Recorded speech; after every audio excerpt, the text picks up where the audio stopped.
베드로전서 3장 8절부터 12절 신약성경 379페이지입니다.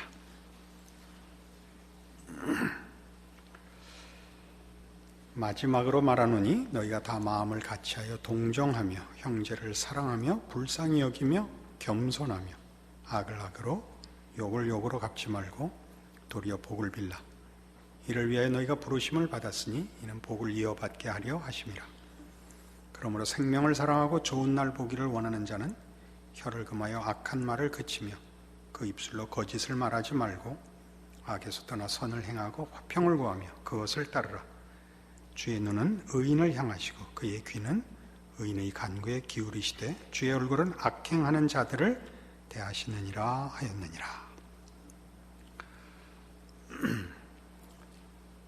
이제 그 고난받는 성도들, 특별한 사회적 또는 정치적 박해 속에서만이 아니고 이 땅에서 하나님을 믿는다는 신앙 때문에 그 반대하는 죄악된 세상 속에서 고난을 받고 인내해야 되는 모든 성도들을 향하여 주는 성도들의 마땅한 생활의 자세이며 태도이며 원칙이며 본질들을 말하고 있습니다.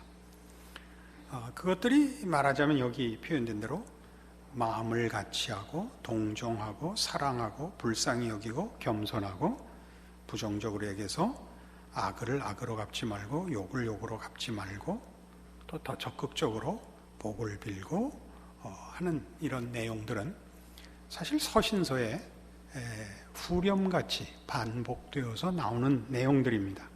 로마서 12장에 가보십시다.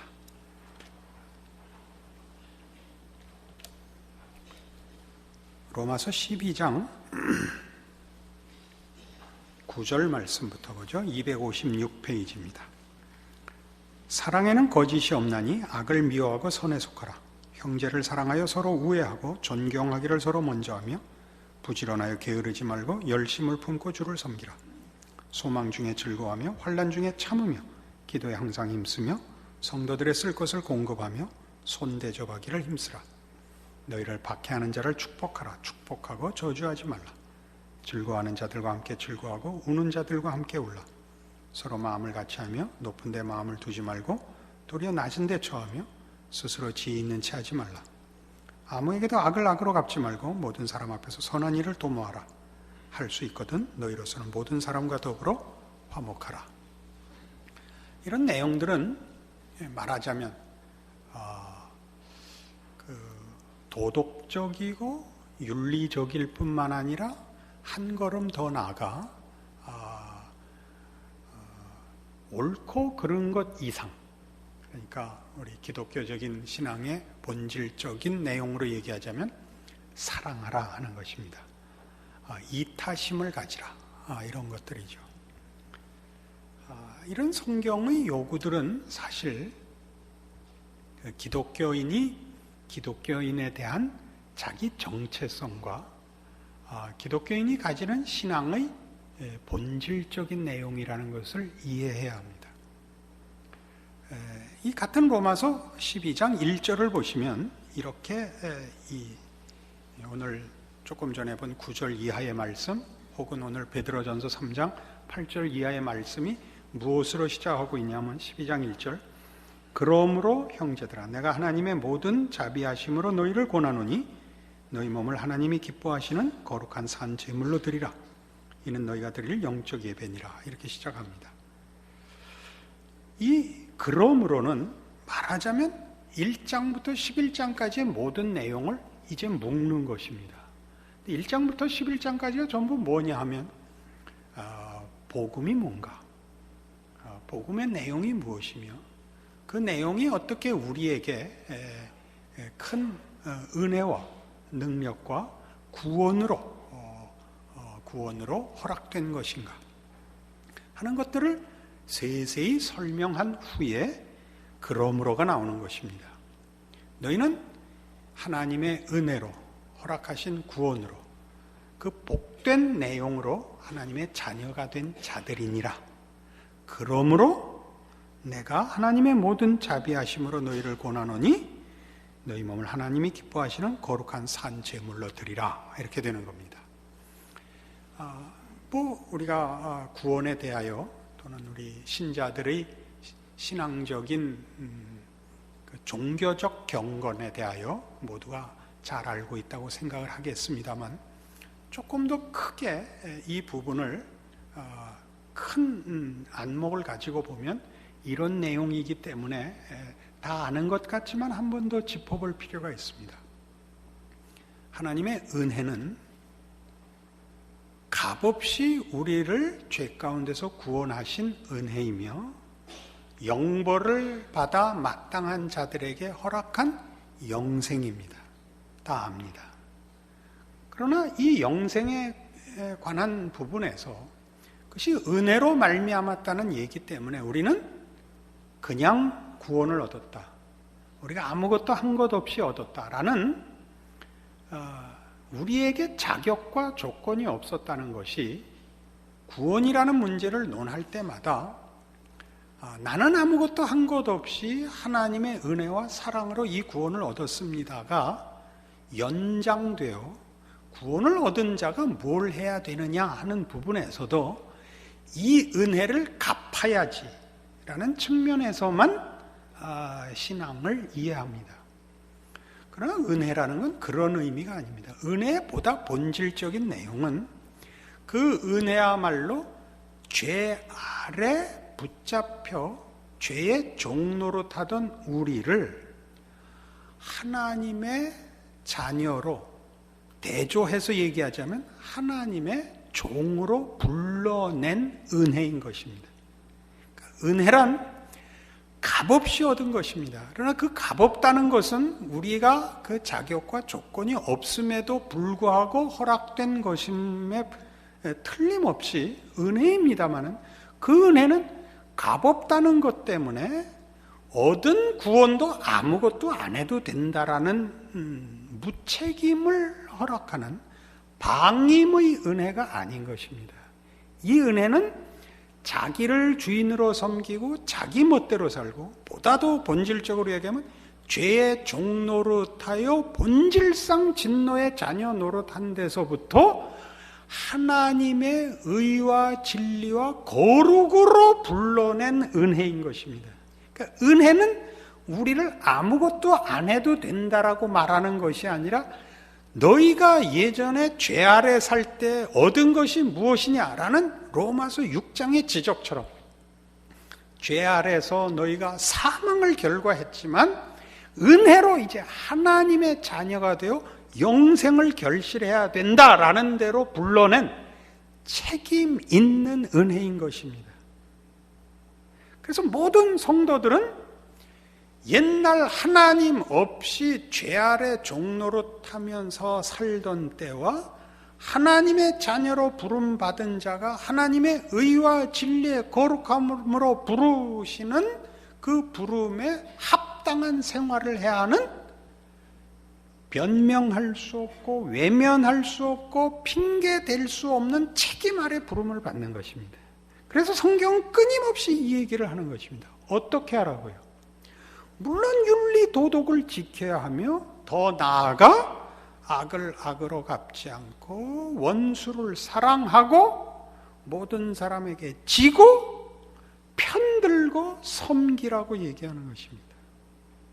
이 부분이 우리에게 있어서는 마치 하나님이 베푸신 은혜에 대하여 내가 뭔가 보상을 하는, 내 쪽에서 뭔가 빚을 갚는 차원에서 이해들이 되고 있어서, 이것보다 한 걸음 더 나간 보다 원색적인 보상으로서 전도가 자리 잡고 있는 것으로 보입니다. 전도라는 것은 우리가 은혜를 갚는 방법이 아닙니다. 우리가 받은 은혜와 구원의 참됨, 그 유일한 생명됨을 증거하는 것이 전도며, 그 증거는 당연히 죄 아래 있던 자리로부터 은혜로 말미암아 하나님의 자녀가 된 자의 비교로서만 그 설득력을 가지는 것입니다. 인격에 있어서나 삶에 있어서 아무것도 하나님의 통치로 옮겨진 자의 모습이 없이 다만 입으로만 열심으로만 전도를 한다면 그것같이 사람을 또는 스스로를 복음을 욕되게 하는 것은 없는 것입니다. 그러니까 우리 한국 교회의 전체적인 분위기를 보자면 이런 면에서 값없이 받은 은혜를 어떻게 갚아야 하느냐라는 문제에 직면해 있고, 그걸 위해서 원색적인 종교적인 형태의 일을 하는 것이 신앙생활이 되고 말았습니다. 그러니까 다른 때는 예수 믿는 차이가 나질 않습니다. 상식에서, 예의에서, 경우에서 그렇지 않습니다. 이것같이 답답한 것은 없습니다. 언제나 이게 가장 중요한 건 표정부터 바뀌셔야 됩니다. 이렇게 우중충하게 앉아 계시면 안 돼요. 그랬더니 목사님 때문에 그렇게 됐다, 그딴 소리를 하는 사람들이 있습니다. 전 아파서 그러는 겁니다. 그러니까 이제 다시 보자고요. 이 12장 1절에서 얘기한 그러므로 형제들아, 그러므로가 이렇게 확 들어오셔야 돼요. 그러므로 형제들아, 내가 하나님의 모든 자비하심으로 너희를 권하노니 너희 몸을 하나님이 기뻐하시는 거룩한 산제물로 드리라. 우리 몸을 이라는 것은 생각이나 의욕이나 소원이 아니고 내 현실이어야 되는 겁니다. 내 실체여야 되는 겁니다. 뭐가? 구원이, 신앙이, 하나님을 믿는다는 모든 고백이, 소원이 나라는 몸뚱아리로 실천되어 나타나지 않으면 다 삭힌 겁니다. 말하자면. 그래서 우리 오늘 본문으로 돌아가 보면 이 부분이 어떻게 나오느냐 하면 베드로전서 3장 10절에 이 시편 34편을 인용해서 이렇게 얘기하죠. 생명을 사랑하고 좋은 날 보기를 원하는 자는 혀를 금하여 악한 말을 그치며 그 입술로 거짓을 말하지 말고 악에서 떠나 선을 행하고 화평을 구하며 그것을 따르라. 주의 눈은 의인을 향하시고 그의 귀는 의인의 간구에 귀 기울이시되 주의 얼굴은 악행하는 자들을 대하시느니라. 이게 뭐냐 하면, 그러니까 기도가 다가 아니라는 거죠. 기도를 했으면 그 기도에 상응하는 행동을 하라는 겁니다. 모든 신앙은 행동으로 나타나야 되고 삶으로 보여줘야 됩니다. 그러니까 너희가 기도했느냐? 기도하는 대로 살아라. 그렇지 않으면 하나님이 그를 대적하리라 이겁니다. 이것은 앞에 있었던 7절에 나왔던 이 얘기에 대한 설명도 됩니다. 뭐죠? 남편들아, 이와 같이 지식을 따라 너희 아내와 동거하고 그를 더 연약한 그릇이요 또 생명의 은혜를 함께 이어받을 자로 알아 귀히 여기라. 이는 너희 기도가 막히지 아니하게 하려 함이라. 기도가 막히지 않는다는 게 여기서 무슨 뜻이에요? 부부 사이에 책임 다하지 않으면서 신앙생활 한다는 건 거짓이다 이거예요. 그럼 기도를 하나님이 응답하시지 않는데, 제일 먼저 누구에게 분명하게 신앙인으로 항복을 받아내야 되느냐? 가장 가까운 사람부터입니다. 이웃의 제일 첫 이웃, 부부 사이입니다. 아내에게 항복을 받아내시고 남편에게 항복을 받아내십시오. 그거 안 되면 울면서 기도하셔야 됩니다. 근데 우린 이거 안 하고 싸우고 주의 일을 하죠. 싸우고.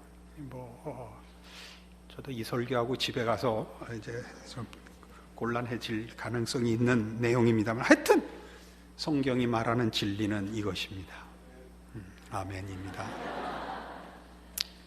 자신 있다 이거죠. 그래서 우리가 뭘 잘해야 되느냐 하면, 교회 생활을 함께 하면 이 신앙 공동체에서 먼 사람한테 잘 보이고 가까운 사람한테 상처 주는 일들을 안 하셔야 됩니다. 먼 사람한테 잘하고 가까운 사람한테 못하는 거 뭔지 알죠? 윗사람들이 그런 거 잘못하는 데 많습니다. 여러분, 회사에 들어가면 윗사람이 밖에 나가서 대접받고 부하 직원한테 욕먹는 짓들을 합니다. 그러시면 안 됩니다. 교회가 그렇습니다. 교회를 밖에 나가서도 자랑하는 교회 만들기 전에 여러분 각자가 교회 안에서 사랑받는 사람이 되셔야 됩니다. 한국 교회의 유명한 남포교회를 만들지 말고 이 교회 안에서 여러분과 매주일 만나는 사람 사이에서 여러분이 반가운 사람이 되고 기쁜 사람이 되셔야 됩니다. 그게 신앙입니다. 그것이 저 죄 아래서 살던 자가 은혜로 말미암아 하나님의 나라의 구원함을 얻어 그의 자녀로서 이제 받고 있는 통치입니다. 하나님이 그 통치를 우리에게 베푸사 우리를 구원하셨고 우리에게 그 은혜로운 그 복된 하나님의 통치를 맡기고 있습니다. 우리는 마땅히 어떻게 해야 된다고요? 자랑해서는 안 됩니다. 자랑한다는 건 여기서 갑자기 왜 등장하느냐 하면 나는 예수 믿었다, 난 은혜 받았다, 나는 그럴 만한 자격이 있었다. 너는 아니다. 너는 아직 예수도 안 믿지. 너는 신앙생활 못하지. 이건 다 자랑들입니다. 신앙생활에서 가장 우리를 많이 속이는 것입니다. 사람 사이에서 자기를 구별하려는 것. 그것을 신앙 속에서 구별해야 됩니다. 어떻게? 죄 아래 있던 자가 하나님의 통치 아래 들어와 있는 그 통치를 은혜로 허락받고 그 통치를 구현해내는 하나님의 자녀로 서 있어야 되는 것으로 자신을 구별해야지. 나는 너와 다르다로 구별하면 우리는 곧 뭘 한다고요? 남을 괄세하고 경멸하고 심판하고 큰 소리치기 시작한다니까요. 그렇지 않다는 거 아셔야 됩니다. 저는 뭐라 그럴까요? 자랑하려고 이 말을 하는 게 아니라 이 내용을 분명하게 이해시키려고 이 말을 합니다. 저희 교회를 크게 만들거나 유명하게 만들 마음이 조금도 없습니다. 제 소원은 저희 교회에 나와 함께 신앙생활하는 여러분 모두가 만족하고 함께 신앙생활하는 사이에 늘 감사와 기쁨이 있기를 소원하고 있을 뿐입니다. 우리 교회가 남들이 어떻게 평가하며 세상에서 어떻게 우리 교회를 아느냐 모르느냐의 문제도 아니며 다른 교회에 나가는 사람들을 붙잡고 그 교회는 어떠냐 우리 교회는 어떠냐라는 문제를 따질 때가 아닙니다. 이 교회 하나님의 인도하심을 받아 오신 모든 성도들이 이 하나님의 통치 아래 있으며 여러분 모두가 고백하고 허락받은 구원이 가지는 진정한 하나님의 자녀로서의 복들을 누리며 그 책임을 다하는, 그래서 여러분 자신과 가정과 여러분이 사는 이 시대 앞에 하나님의 하나님 되심이 증거되는 자로 여러분 모두가 내용이 꽉 차기를 바라는 것입니다. 그 일들을 하지 않는다면 우리는 예수 믿는다는 말을 이해하지 못하는 것입니다. 그것을 하지 않는다면 우리는 예수님께서 이 땅에 오사 나를 본 자는 하나님을 보았다 라는 그 말씀을 이해하지 못하는 것입니다. 예수 그리스도를 본 자는 어떻게 하나님 아버지를 보았다고 얘기할 수 있느냐? 예수 그리스도야말로 인류 역사상 다른 사람에게서는 유래를 찾을 수 없는 존재였기 때문에 그렇습니다. 그는 온유하시며 그는 진리와 권세를 가지셨을 때 우리를 위하사 우리 모든 죄인들을 위하여 그 구원을 위하여 죽으시니요 우리를 섬기니요 우리를 끝까지 사랑하시는, 지금도 하늘 보좌 우편에서 우리를 위하여 기도하시는 분입니다. 그것이 말하자면 하나님의 통치요, 그 통치의 가장 모범된 본으로서의 예수님의 생애였습니다. 신자들은 바로 거기에 소원하고 쫓아가야 할 내용과 모범이 있습니다. 그리스도를 본받으라는 것은 언제나 이런 차원에서입니다. 그렇게 사셔야 됩니다. 성질 부리지 말고 그렇게 사셔야 됩니다. 우린 그렇게 안 삽니다. 우린 늘 옳은 싸움을 합니다. 옳은 싸움을 맞다 틀리다로 맞은 자와 틀린 자의 심판과 정죄로 갑니다. 그것은 주께서 하신 일이 아닙니다. 가늠하다 현장에서 잡힌 여인에 대해서 뭐라고 판정을 내립니까? 뭐라고? 나도 너를 정죄하지 아니하노니 가서 다시는 범죄치 말라. 왜 우리는 이 가장 근본적이고 시급한, 그리고 우리에게 너무나 필요한 이 복음의 본질을 놓치고 있을까요? 아직도 우리는 하나님의 통치를 제대로 이해하지 못하고 있기 때문입니다.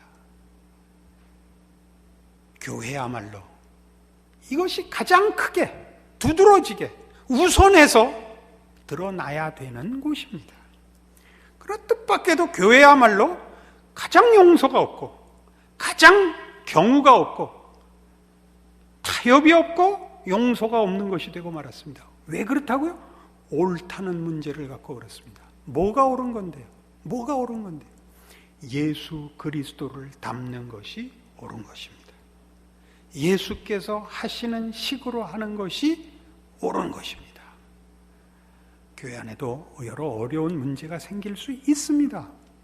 아이언사이드라는 유명한 목사님이 미국에 한때 계셨는데 그 교회에 어려운 일이 생겼습니다. 그래서 이제 재직회를 했는데 이 일을 어떻게 처리할 것인가 해서 용서하고 넘어가자와 안 된다. 이 문제는 제대로 확인하고 처벌해야 된다. 이게 양론으로 나뉘어서 이제 서로 경론을 벌이고 있는데 어떤 젊은이가 손을 들더래요. 그래서 발언을 하라니까 목사님 법대로 합시다. 그래서 목사님이 이 대답을 하셨다는 거예요. 법대로 했으면 당신과 내가 지금 다 지옥 가 있어 그랬대요. 물론 이렇게 질서 없이 유야무야 아무래도 좋다 혼돈과 무질서를 받아들이자는 얘기가 아닙니다. 여러분 모두가 이해하실 겁니다. 우리는 질서가 있으며 분명한 기준이 있으며 목표가 있습니다. 아무래도 좋다가 아닙니다. 근데 그 질서와 그 목표하는 것과 그 본질은 다 예수 그리스도 안에 나타난 것들이 모범입니다. 그것이 표준이고 그것이 유일한 기준입니다. 그것은 어때야 한다고요? 하나님의 어떠하심입니다. 하나님의 어떠하심. 예수 그리스도 안에서 보여주신 하나님의 어떠하심. 그것이 오늘 우리에게 뭘 하라고 그런다고요? 마음을 같이 하라. 여기서 같이 하라는 것은 싸우려고 들지 말고 차별하려고 하지 말라는 것입니다.